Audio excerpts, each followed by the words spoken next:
பீர்க்கங்காய் கூட்டு எப்படி பண்ணலான்னு இந்த வீடியோவில் பார்க்கலாம். ஒரு குக்கர் வச்சுக்கிறேன். அதில் நான் கொஞ்சமாக எண்ணெய் ஊற்றிக்கிறேன். எண்ணெய் ஊற்றிட்டு கடுகு போட்டுக்கிறேன். கடுகு நல்லா பொரிஞ்சதுக்கப்புறமா அதில் காஞ்ச மிளகாய் ஒரு ஒன்றை 2ஆக கிள்ளி போட்டுக்கிறேன். அது கூடவே கருவேப்பிலை போட்டுக்கிறேன். அதை நல்லா கடுகு பொரியிற மாதிரி கருவேப்பிலை நல்லா அதோட அந்த ஃப்ளேவர் அந்த எண்ணெயில் இறங்குற மாதிரி நல்லா மிக்ஸ் பண்ணி விட்டுக்கிட்டு இது கூட நறுக்கி வச்சுருக்க பெரிய வெங்காயத்தை நான் சேர்த்துக்க போகிறேன்.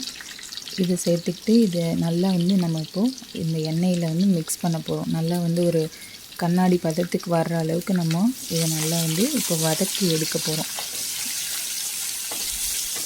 நம்ம சேனலில் நீங்கள் இப்போ தான் ஃபர்ஸ்ட் டைம் பார்க்குறீங்கன்னா இந்த வீடியோ உங்களுக்கு பிடிச்சிருந்துன்னா மறக்காமல் நம்ம சேனலை சப்ஸ்கிரைப் பண்ணிவிட்டு வீடியோவை கண்டினியூ பண்ணுங்கள்.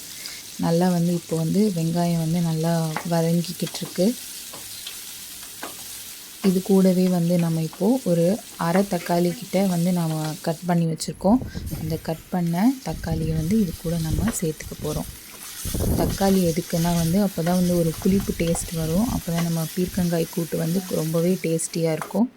இப்போ நம்ம மெயின் டிஷ்ஷான பீர்க்கங்காயை இது கூட ஆட் பண்ணிக்க போகிறோம். பீர்க்கங்காயை தோல் சீவிட்டு குட்டி குட்டியாக கட் பண்ணி எடுத்திருக்கேன். இதே மாதிரி கட் பண்ணிக்கலாம், இல்லை நீங்கள் பெரிய சைஸாக கூட கட் பண்ணலாம். அதுவுமே நல்லா சீக்கிரமாக வேகக்கூடிய பொருள் தான். இதை நல்லா இப்போ நான் இது கூட மிக்ஸ் பண்ணி விட்டுக்கிறேன்.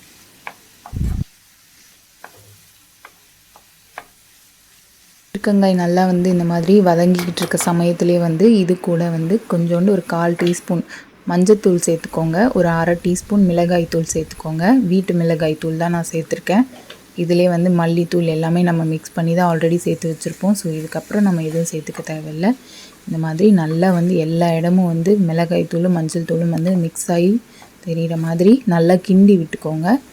அதுக்கப்புறமா இதை லைட்டாக நம்ம இந்த பருப்பு வேக வச்ச தண்ணி இருக்கு இல்லையா, அதை நம்ம தனியாக எடுத்து வச்சுருப்போம். இது கூடவே ஒரு அரை டீஸ்பூன் உப்பு சேர்த்துட்டு நாம் அந்த பருப்பு வேக வச்சு எடுத்துருக்க தண்ணியை நான் இது கூட ஊற்றிக்கிறேன். கடலை பருப்பும் கொஞ்சோண்டு பாசி பருப்பும் சேர்த்து நம்ம வேக வச்சு அதோட தண்ணியை இந்த மாதிரி எடுத்துருக்கோம். கடலை பருப்பும் பாசி பருப்பும் தான் நம்ம இப்போ பீர்க்கங்காய் கூட்டுக்கு நம்ம போட போகிறோம். அதுதான் நல்ல ஒரு டேஸ்ட் கொடுக்கும். இந்த மாதிரி நல்ல கொதி வர்ற நேரத்தில் நம்ம வேக வச்சு எடுத்துருக்கோம் இல்லையா, வேக வச்சு வடிகட்டி எடுத்த கடலை பருப்பையும் கொஞ்சோண்டு பாசி பருப்பையும் நம்ம இது கூட மிக்ஸ் பண்ணிக்க போகிறோம். மிக்ஸ் பண்ணிவிட்டு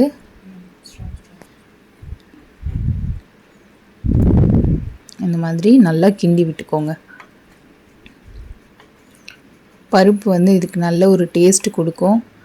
வீட்டில் குழந்தைங்கள்லாம் இதை சாப்பிட மாட்டேன் அப்படின்னு சொல்லவே மாட்டாங்க. கண்டிப்பாக அவங்களுக்கு இந்த டேஸ்ட் ரொம்ப பிடிக்கும். நல்லா இப்போது தயாராகிடுச்சு சூப்பராக. இப்போது கொத்தமல்லி தூவி இறக்கிட வேண்டியதான். சூப்பரான பீர்க்கங்காய் கூட்டு தயாராகிடுச்சு. சாப்பிட்லாம். தேங்க்யூ.